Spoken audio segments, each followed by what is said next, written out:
This presentation is about qualities and attributes of leaders and administrators.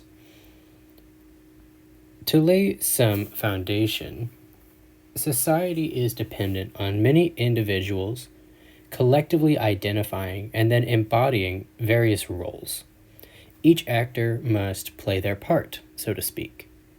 If a great enough number of people are attempting to fill the same role, other equally important roles go unfulfilled. This is seen in areas of extreme oversaturation. Think of some fads or trends in the job market. A lot of these things present themselves as seemingly too good to be true.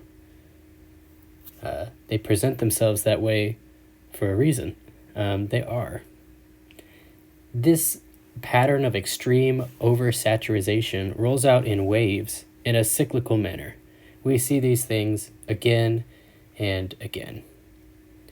Any method of getting rich quick shines a bright light on these oversaturated job markets.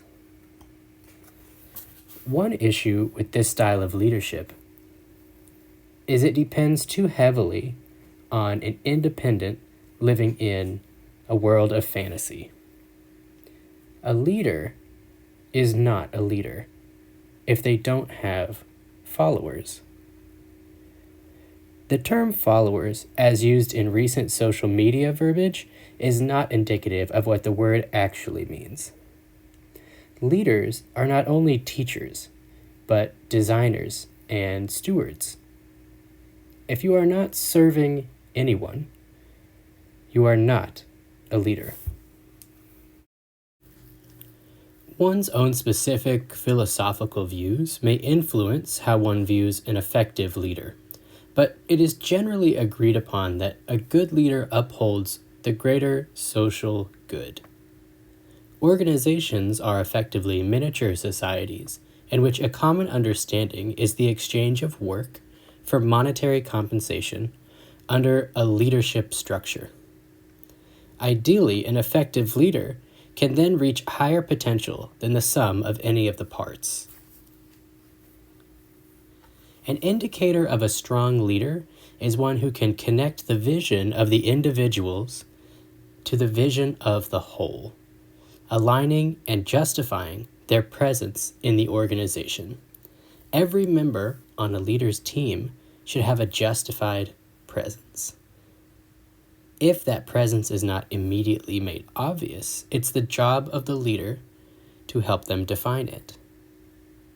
It's true also that in order to influence others, such as toward a shared vision, a leader must hold some type of power. It may be helpful to think of power in a fluid state. One could gain or lose power due to any number of factors. Ideally, one would only gain additional power after they have proven their threshold for challenges can handle an influx. The initial obligation of authority should encourage new leaders to seek out education in the areas they presently lack, which first requires a level of self-awareness and self-evaluation, which should then dictate fair and transparent decision-making. Thankfully, change is a necessary part of continued health within an organization. After that change unit is mastered, leaders can then act as agents of change, demonstrating desired responses from their subordinates and setting the expectation for how others should react in the future. This navigation of context involves charting the way for others to follow, a skill any good leader should have. Let's compare the terms leader and administrator. Really, what separates the two is an official title could declare someone to be an administrator, whereas a person could speculate whether or not someone truly is a leader. When it comes to administration, specific duties are implied. To carry out these duties requires skills that are not necessarily innate, as some leadership qualities might be. Administration is the business side of leadership, and as such, it is a delicate and diplomatic job. The management of resources, for example, includes acquiring them, maintaining them, putting them to good use, and communicating their use to stakeholders. Resources can be the workforce talent pool, fiscal items, existing artifacts, but it's important to remember that resources also include intangible things, like an organization's goodwill and reputation. For that reason, it is unavoidable that administrators depend on their teams of subordinates to inform and advise about the daily proceedings and unique needs of the organization at ground level. Effective administrators truly spend more time investigating and listening than making decisions. Organizations may task administrators with identifying and replicating best practices. The examination of these processes, this auditing system, results in a better and stronger organization as a whole. One such process would be the initial onboarding of team members, which eventually compounds into all other areas. Consider this. Every team member begins as a potential hire, and the system that brings them in must be ethical and intentional, lest resources spent towards interviews and training be wasted on a temporary operative. Hiring people is expensive. Firing people is expensive. Many organizations boast that people are their most valuable asset, yet few invest funding to ensure those people are well-rounded and healthy for the duration of their employment. Those employed by an organization should feel that they are secure in their employment because their skills are being used and that they are given an equitable opportunity to grow into their role if they are found lacking in certain defined areas. A strong way to maximize employee retention is to ensure the correct people are being onboarded in the first place. It is a core requirement of a good administrator that they have the ability to form effective teams. Thankfully, some existing best practices can guide administrators during the interviewing process. The interviewee should be doing most of the talking during an interview. Remember that a job interview is a two-way street intended to match the candidate to the position, but also the person to the organization. Administrators involved in this process should keep in mind that a successful interview concludes with both parties feeling satisfied with the outcome, whether the position is offered or not. If a job position is offered, it should be the result of the discovery that joining the organization's team is a meaningful step in their own desired career path. The prospective employee ideally would feel excited about contributing their talents to the overall vision of the organization, which should match in some way their own personal vision. In that way, an effective administrator can maximize employee productivity and creativity. It also minimizes employee turnover. Ask the person you are interviewing about their plan for the next 5, 10, 15 years. Then ask yourself reasonably, does this position actually contribute to what they want? If the answer is yes, the interview can move forward. If not, you are not seeking an employee that will be retained.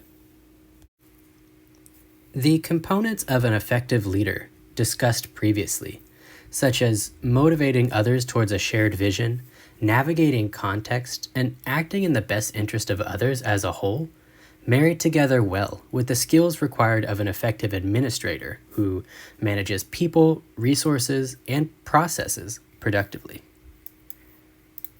As considered at the beginning of this discussion, oversaturation is an indicator that too many individuals are seeking to fill a limited number of roles. In order to form a thriving subculture within an organization, each component part must be understood and valued. That value should be recognized and celebrated by administrators who can then model that respect for their subordinates to emulate. This respect should extend to more than just the individual's job position and should include their personal attributes. This is a mistake some employers make when considering incentives for workers. When assessing programs, leadership may be asked to create incentive systems for those who consistently meet their posted goals. Employing entities may receive feedback that monetary rewards are the only effective tool toward motivating employees to contribute to the bottom line. They may decide to initiate a yearly bonus program to reward successful outcomes. However, knowing the employees as individuals and formulating incentives that match their desired challenge and growth areas would do more for retaining and satisfying workers. Consider this example. If an individual has a dream of saving up to move to the country for early retirement and is only willing to grunt it out at work until then and suddenly receives this sizable appreciation bonus, their administrator should expect to find a 2 weeks' notice on their desk the following morning. That employee will no longer be willing to perform the job as it exists, with their goal already met through those monetary incentives. When you think about someone winning the lottery, what is the first thing they will always say? I am going to quit my job.